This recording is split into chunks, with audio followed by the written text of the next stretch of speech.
The small hum of the space station was the only sound in Jason's quarters as he leaned back in his chair. Outside, the stars stretched endlessly, glittering against the black canvas of space. Life aboard the research station was usually quiet, predictable, and, in Jason's opinion, a little boring. He had grown used to the routine: check instruments, log reports, and occasionally repair equipment. But today felt different. There was a tension in the air he could not explain. It started with a sudden vibration under his feet. Not the usual minor shakes of the station's engines, but a rapid, irregular pulse like something, or someone, had forced the airlock open. Jason jumped from his chair, heart racing. The lights flickered. His hand instinctively went to the small plasma tool at his belt. Before he could reach the airlock, the door to his quarters burst open. She appeared in the doorway, not a human, though humanoid in shape. Her skin shimmered with a soft silver glow like moonlight reflecting on water. Her eyes were wide and bright, almost luminescent, darting around the room with urgency. She did not speak at first. She just looked at him, her gaze sharp, commanding, desperate. Jason froze. He had expected intruders, maybe a malfunctioning robot, even a stray supply drone, but not this. She was unlike anything he had ever seen. I'm Jason," he stammered, taking a cautious step forward. Who are you?" She didn't answer immediately.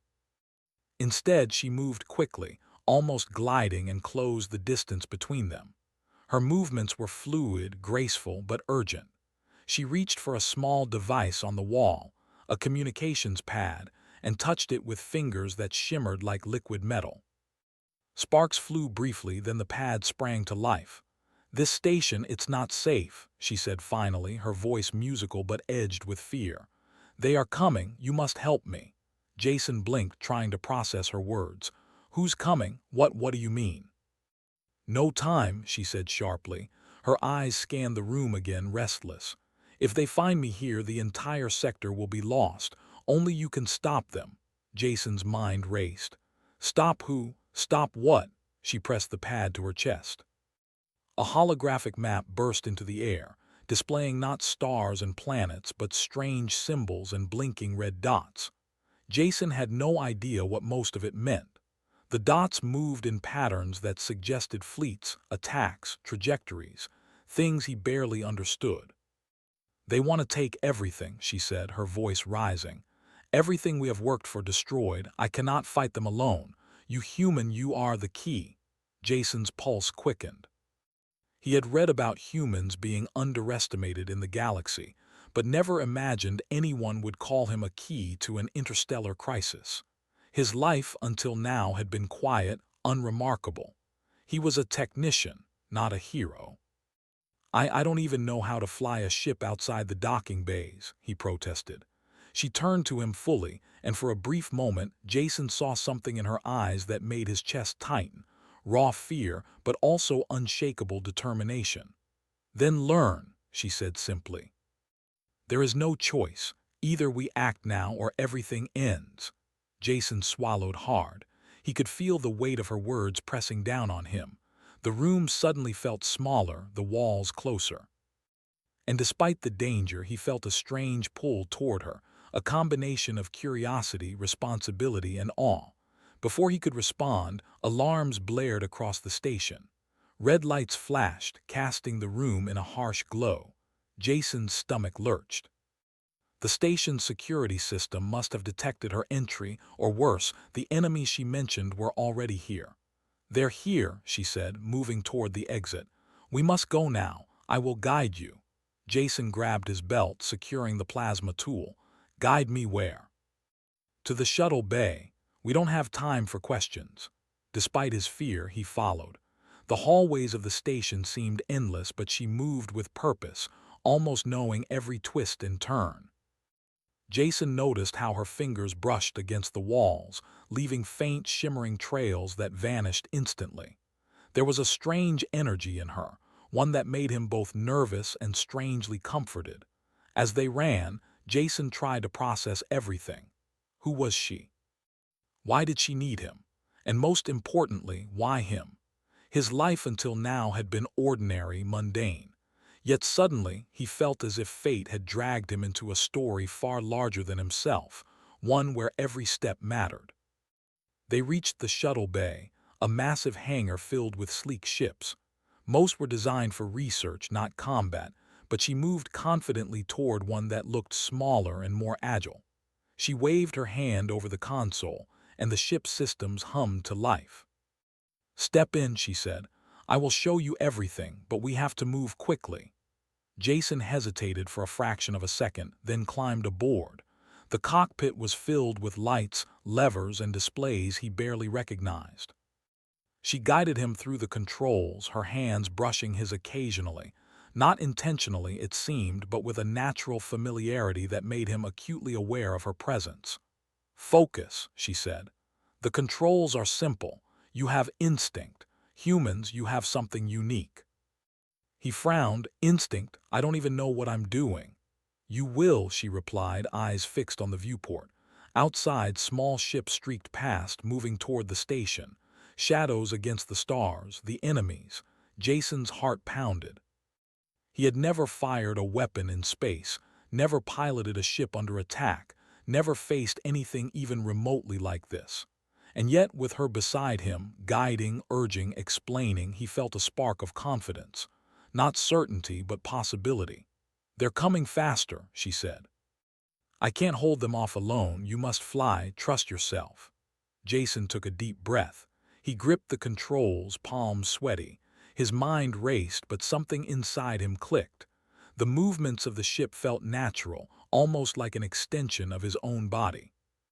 The hum of the engines, the rush of the stars. It was intoxicating, exhilarating, terrifying. Suddenly, one of the enemy ships streaked close, firing a burst of energy that rocked the shuttle. Jason yelped but maintained control. She leaned over him, guiding his hands, instructing. "Aim for the engines. Don't let them escape." He followed her instructions, heart hammering. With a sudden surge, he fired, and the enemy ship spiraled out of control, exploding in a flash of blue fire against the darkness of space. For a brief moment, silence fell. Then more ships appeared, more challenges, more danger. But Jason felt a strange, thrilling clarity. He was part of something bigger, something extraordinary. And beside him, the alien, his mysterious guide, was calm, resolute, ready to face anything. As they dodged, maneuvered, and fought through the first wave, Jason realized something important. This was no longer about him, about his routine, about his quiet life. This was about survival, courage, and trust. Trust in the unknown, trust in her, trust in himself. By the time they finally cleared the immediate threat, both were breathing heavily. Sparks flew from the control panels, the shuttle rocked, and the stars outside seemed alive with possibility and peril. She turned to him, her eyes gleaming with something he could not name, pride, relief, perhaps hope. "You're learning," she said softly. "And this is only the beginning. The real challenge lies ahead." Jason nodded, swallowing his fear. His world had shifted, forever changed. The quiet life he once knew was gone. In its place, a vast galaxy of dangers, mysteries, and wonders awaited. And for the first time in his life, he felt truly alive. Elias Ward stood at the edge of the docking platform and watched the stars move slowly beyond the transparent shield. He had traveled farther than any human before him, yet he felt calm. Not proud, not afraid, just ready. The station around him was enormous, built by many species working together. Its walls curved like the inside of a shell, glowing softly with alien symbols and shifting lights. Tall beings walked past him, some with scales, some with fur, some with skin like polished stone. Their voices mixed into a strange music of clicks, tones, and echoes. Elias was small here, human, soft-bodied, no claws, no armor grown from bone, no psychic glow. On every known galactic scale, humans ranked low, weak muscles compared to others, short lives, no natural weapons. That was why he was here. He was Earth's representative to the Galactic Coalition, a group that decided trade, borders, and war. Most species expected little from him. Some thought humanity was a mistake, an accident of evolution that survived by luck. Elias felt their eyes on him as he walked forward, curious, dismissive, some amused. At the center chamber, a ring of elevated platforms waited. Each held a representative. Most were women, not by chance but by culture. In many advanced species, females held political and military authority. They were taller than Elias, broader, stronger. Their presence pressed down like gravity. One of them noticed him immediately. Her name was Saren of the Velari. Her skin shimmered faintly, changing color with emotion. She had seen war, ruled fleets, and broken enemies with her mind alone. When she looked at Elias, she expected to feel nothing. Instead, she frowned. The human walked without hesitation. His posture was relaxed but not careless. He did not lower his eyes. He did not raise his chin. He moved as if he belonged, even though he clearly did not. Saren felt a strange pull, like a thought she could not shake. Another representative noticed it too. High Strategist Lethara of the Koran, a towering figure with 4 arms and eyes like dark glass. She leaned forward slightly, studying Elias as he took his place. "He does not radiate strength," Lethara murmured through the translator field. "No," Saren replied quietly. "Yet something about him feels large." The session began. Questions came quickly. Why should humans be allowed full membership? What could Earth offer? What could it defend? Elias answered calmly. He did not boast. He did not beg. He spoke of cooperation, of learning, of responsibility. He admitted humanity's flaws openly, its history of war, fear, and mistakes. The chamber grew quiet. Many species hid weakness at all costs. Elias placed it on the table without shame. When challenged, he did not argue loudly, he listened. He responded clearly. When insulted, he did not react. When threatened, he did not flinch. Saren felt it again. That pull, stronger now, it made no sense. After the session ended, Elias was dismissed with polite indifference. He bowed slightly, turned, and walked away. Behind him, whispers began. He stood before the Koran without fear. He admitted failure and did not collapse. He feels steady. Saren watched him leave and realized something unsettling. She wanted to see him again. That night's cycle, the station suffered a power failure in one of its outer rings. An industrial habitat lost gravity, sending hundreds of workers into chaos. Emergency teams hesitated, radiation leaks, unstable structure. Elias did not wait, he ran. By the time security realized what he was doing, he was already inside the damaged ring, boots magnetized, moving through spinning debris. He helped workers stabilize themselves, guided them to safety, and sealed a breach manually while alarms screamed around him. His suit cracked. Radiation levels rose. He kept working. Saren arrived moments later with her own guards, psychic shields flaring. She expected to find bodies. Instead, she found Elias kneeling beside an injured alien child, holding the torn metal apart with shaking hands so others could pull the child free. His face was pale. Sweat floated around him in small spheres. His hands trembled. Yet he smiled at the child and spoke gently, even though she could see the pain tearing through him. Something in Saren snapped. This human was breaking and refusing to stop. When medical teams finally pulled Elias away, he lost consciousness. His body gave in only after everyone else was safe. Saren stood still long after he was gone. Later, she visited the medical wing. Humans healed slowly compared to many species. Fragile bones, vulnerable organs. Elias lay still, wrapped in soft fields, breathing steadily. Saren felt her emotions shift colors rapidly: confusion, curiosity, concern. "This makes no sense," she whispered. Another voice answered her. "I thought the same." Lethara stood nearby, arms folded. "You were watching him too," Saren said. "Yes," Lethara replied. "I cannot explain it. His species should not inspire this response." They stood in silence, observing the human. "He has something," Lethara continued slowly. "Something big," Saren nodded. When Elias woke, he found two powerful alien leaders waiting for him. He struggled to sit up. "I'm sorry if I broke protocol." Saren tilted her head. "You saved lives that were not your own." "Why?" Elias shrugged weakly. "They needed help." Lethara studied him closely. "You knew the risk." "Yes." "And you went anyway." "Yes." "Why?" Elias looked confused by the question. "Because someone had to." That answer stayed with them long after he was released. Over the following cycles, Elias continued his duties. He worked longer than required. He listened more than he spoke. When conflict arose between species, he volunteered as mediator, walking into hostile rooms with nothing but words and patience. Slowly, more alien women noticed. A Velari scientist who had never trusted outsiders found herself explaining her life's work to him for hours. A Koran captain invited him to observe training, surprised when he asked thoughtful questions instead of making excuses for human weakness. They began to feel it too, not attraction, not desire, something deeper. Being around Elias made them feel grounded, focused, seen. Saren finally admitted the truth to herself during a private council meeting. "I think I am becoming dependent on his presence," she said quietly. Lethara's eyes widened slightly.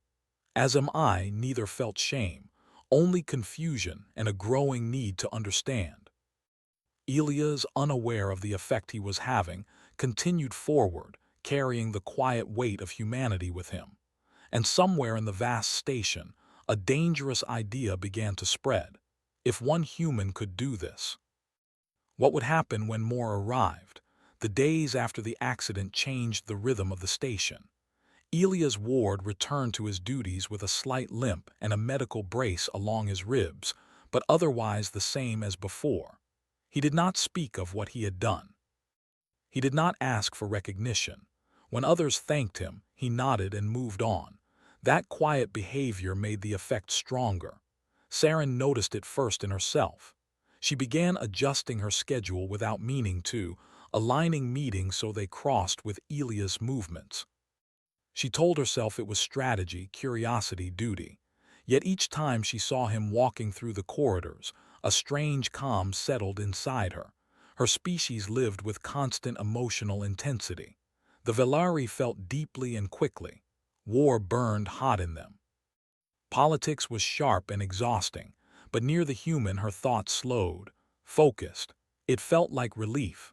Lethara experienced something similar, though she resisted it more. The Koran believed in discipline and structure. Dependence was weakness. Still, she found herself inviting Elias into discussions she once would have kept closed. Not because he was human, because when he listened, conflict softened. A border dispute between two minor species nearly turned violent during one council session. Voices rose. Claws scraped stone.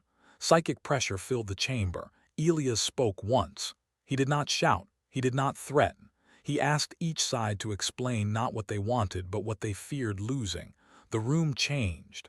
By the end, weapons were lowered. Negotiations resumed. Afterward, one of the alien commanders stared at Elias in open disbelief. "You manipulated us," she accused. Elias shook his head. "No, I just listened." Word spread. Soon, Elias' presence was requested more often than required. He became a common figure in places of tension, mediation chambers, military planning rooms, research labs struggling with impossible problems. Always the same result: progress. Saren began to feel uneasy. Velari culture taught that obsession crept in quietly. What began as fascination could become dependence, then loss of self. She had seen entire civilizations collapse because of it. She called a private meeting with Lethara and two other senior leaders, Visira of the Thal, a species known for emotional distance, and Keelan, a battle-hardened matron admiral. They gathered in a quiet observation hall overlooking the stars. "This concerns the human," Saren said directly. No one pretended not to understand. "He is becoming a stabilizing variable," Lethara said. "That alone is dangerous." Visira tilted her smooth, reflective head. I have analyzed productivity metrics. Conflict resolution improves by 37% when he is present. That is not normal, Keelan said. No species should have that effect without coercion. Saren folded her hands. And yet none of us feel coerced. Silence followed. I will say this plainly, Saren continued. I find myself seeking his presence. That is unacceptable for a Velari leader. The others exchanged glances. You are not alone, Visira admitted. I feel unsettled when he is absent.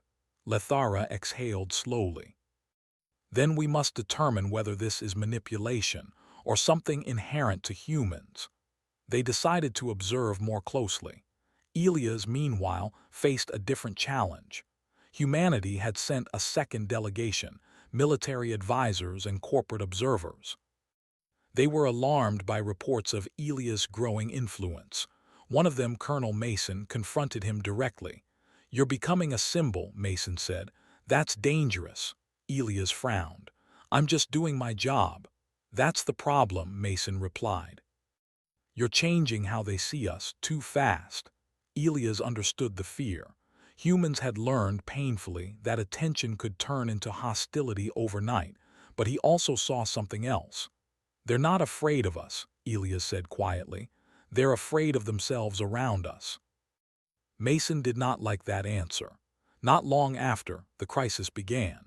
A deep space mining colony went silent near an unstable region of space known for gravity distortions.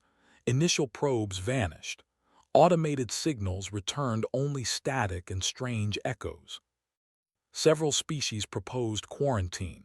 Elias volunteered to join the investigation team. This is not your role, Saren said sharply when she heard. Someone has to go, Elias replied, and humans handle uncertainty well. That is not a compliment, she said. He smiled faintly. I'll take it anyway.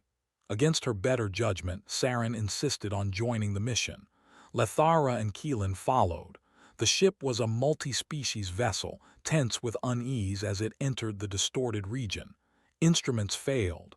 Gravity shifted unpredictably. Some crew members panicked. Elias stayed calm. When the ship shuddered, he anchored himself and helped others. When communications failed, he adapted. He spoke reassuringly, even when he had no answers. The mining colony emerged from the distortion like a ghost. Structures twisted, lights flickered. No movement. The team docked cautiously. Inside, they found survivors traumatized, exhausted, many injured. The distortion had warped time perception. For them, weeks had passed in terror and isolation. Alien medics struggled. The survivors were unresponsive, locked in fear. Elias knelt beside one trembling miner and spoke softly. Simple words, steady tone. The miner focused on his voice. Others followed. Saren watched in silence as panic slowly loosened its grip. During evacuation, a sudden surge collapsed part of the station. A heavy beam pinned Saren's leg. Pain flashed white through her senses. Before guards could react, Elias was there, bracing the beam with his body. Don't, she warned. Your bones. I know, he said through clenched teeth. Hold still. The beam shifted just enough for her to be freed. Elias collapsed immediately after. Back on the ship, medics worked frantically. His injuries were severe, internal bleeding, cracked spine. Saren stood outside the medical bay, her emotions burning too bright to control. This is beyond fascination, she said to Lethara. This is becoming necessity. Lethara did not argue. When Elias woke days later, the ship was already returning to the station. Saren visited him alone. You are damaging yourself, she said. He met her gaze. So did you, she hesitated. Why do you do this? Elias thought for a long moment. Because if I don't, then everything I am doesn't matter. That answer shook her more than any psychic strike. Back at the station, reactions were mixed. Some species celebrated the success of the rescue. Others grew afraid. A faction within the coalition proposed restrictions on human involvement. Psychological audits, presence limits. Humans are altering decision-making patterns, one delegate argued. This is influence without consent. Elias attended the hearing. He listened as concerns were voiced. He did not interrupt. When given the chance to speak, he said only this: "We don't want to control anyone. If our presence helps, use it. If it scares you, we will step back." The chamber waited for more. That was all he said. The vote was postponed.